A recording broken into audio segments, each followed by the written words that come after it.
Welcome to Letters to Rising Leaders. It's a podcast series about God, soul, love, and leadership. And I'm your host, Tom Moore.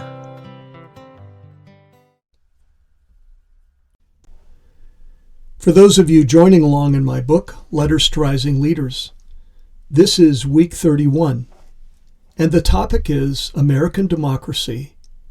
Truth. Truth is the fifth of the 5 pillars that we've been talking about this last few weeks that undergird American democracy. The other 4, individual liberty, equal vote, equal justice, equal opportunity, none of them can be sustained if we don't live in truth. Truth informs. It settles our elections. It holds the powerful to account. It challenges our biases. It tweaks our consciences. Truth is of God. In the Bible, God calls us time and time again to live in truth, right? In Ephesians 6:14, it is written, "Stand firm then, with the belt of truth buckled around your waist, with the breastplate of righteousness in place." But truth, of course, for those in power, can be a threat. And sometimes leaders will go to great lengths to suppress it, to replace it with a lie. Adolf Hitler wrote a book called Mein Kampf. It's basically a dictator's handbook. And in there he wrote the following: "The function of propaganda is not to make an objective study of the truth. Its task is to serve our own right, always and unflinchingly. The receptivity of the great masses is very limited. Their intelligence is small. In consequence of these facts, all effective propaganda must be limited to a very few points and must harp on these in slogans until the last member of the public understands what you want him to understand by your slogan. As soon as you sacrifice this slogan and try to be many-sided, the effect will piddle away." That's Adolf Hitler. And sadly, it's true. Research shows that when a group comes to deeply believe in a lie told by a trusted leader, there's almost no amount of evidence that can overturn that conviction. And that's why in democracy, it's so critical to catch and expose lies. And that responsibility in every democracy has always fallen to a free press, to journalists. The journalist's creed was written first in 1914. It is still taught to this day, and it reads in part, "I believe that accuracy and fairness are fundamental to good journalism. I believe that suppression of the news for any consideration other than the welfare of society is indefensible. I believe that a single standard of helpful truth should prevail for all, that the supreme test of good journalism is the measure of its public service. I believe that journalism is stoutly independent, unmoved by pride of opinion or greed of power, constructive, tolerant but never careless, self-controlled, patient, always respectful of its readers but always unafraid, is quickly indignant at injustice, is unswayed by the appeal of privilege or the clamor of the mob." I used to work inside the newspaper business back in the 90s. I worked for the Star Tribune in Minneapolis at the time, and the editor was Tim McGuire. Now, Tim presided over a large newsroom with excellent journalists. We had won multiple Pulitzer Prizes. And these were journalists who took their mission seriously.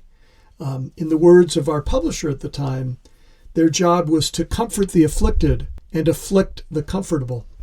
I was in charge of marketing and sales at the time, so that put me on the exec team. And I remember one exec team meeting where someone brought up that a radio station in town had broken some news story. And Tim, in his trademark flash of feisty Irish temper, shouted out, "In this town, it ain't news until I say it's news."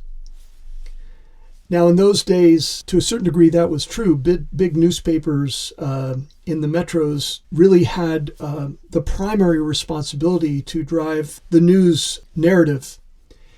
And certainly we took that role very seriously. Of course, the world's different now.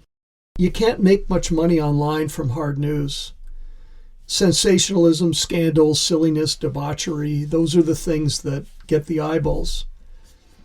And in our world awash in social media, where rumor is presented as fact, AI continuously improving the quality of deepfake videos, truth suffers. Somehow or other, America needs the return of good journalism. And that's going to take leaders of goodness. Maybe you are called to live a life of speaking truth to power, to comforting the afflicted and afflicting the comfortable.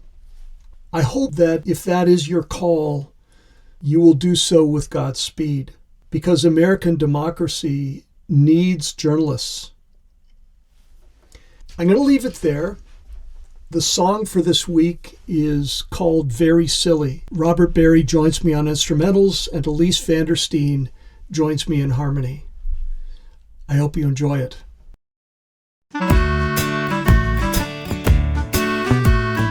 Isn't it silly, very silly, how often we get epically stuck? I'm right, he's wrong, I'm good, she's not. They're the reason we've run amok. Well, how about you? Do you believe exactly the same as us folks? We have our list, agree to it, or you'll be damned, and that's no joke. Isn't it silly, silly, silly, the echo chambers we live in? Manufactured facts fuel our attacks, so they can lose and we can win. How she prays and how she votes will send her to perdition beyond all hope. We don't discuss, it's too much fuss. You can't give people too much rope.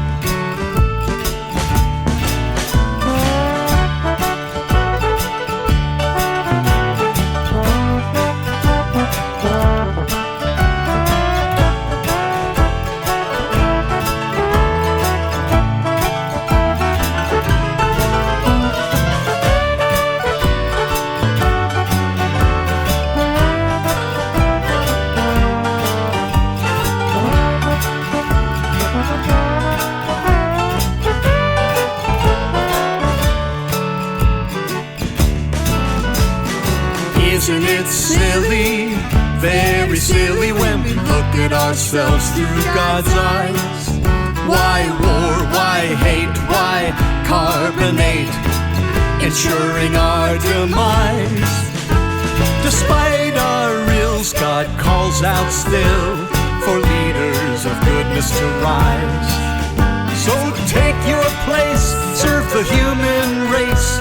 It's love that is the greatest prize. It's love, sweet love. It's love that is the greatest prize. It's love, sweet love. It's love that is the greatest prize. Well, that's it for today. I hope you'll join us next week for the next episode in this Letters to Rising Leaders podcast series. As I say each week, leader of goodness, go in faith to love and heal the world.